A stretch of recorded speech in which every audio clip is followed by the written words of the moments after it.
నమస్తే welcome to YoYo TV. Parliament ఎన్నికలను Congress party సవాలుగా తీసుకుంది. మెజారిటీ స్థానాల్లో గెలుపే లక్ష్యంగా కష్టపడింది. ఈ క్రమంలోనే కొన్ని స్థానాల్లో గెలుపు బాధ్యతలను సీఎం రేవంత్ రెడ్డి పలువురు మంత్రులకు అప్పగించారు.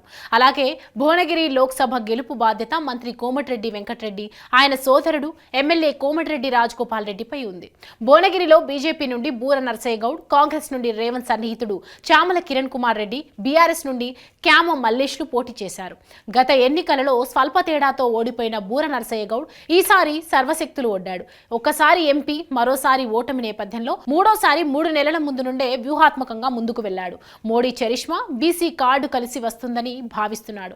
బీఆర్ఎస్ అభ్యర్థి క్యామ మల్లేష్ యాదవ ఓటు బ్యాంకు కేసీఆర్ చరిష్మాను నమ్ముకున్నాడు. ఇక చివరి నిమిషం వరకు తమ కుటుంబానికి కాంగ్రెస్ టికెట్ కావాలని కోమటిరెడ్డి సోదరులు ప్రయత్నాలు చేసినా రేవంత్ తన సన్నిహితుడు చామలకు టికెట్ దక్కించుకున్నాడు.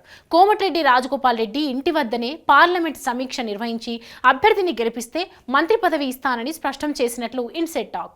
దీంతో కోమటిరెడ్డి రాజగోపాల్ రెడ్డి దీనిని కాస్త ప్రతిష్టాత్మకంగానే తీసుకున్నారు. రేవంత్ తో పాటు ఎన్నికల ప్రచారానికి కాంగ్రెస్ అధ్యక్షుడు మల్లికార్జున ఖర్గే, కాంగ్రెస్ యువనేత రాహుల్ గాంధీలు కూడా వచ్చారు. ఈ నేపథ్యంలో భువనగిరి ఫలితం ఎలా ఉండబోతోంది అన్నది చర్చనీయాంశంగా మారింది.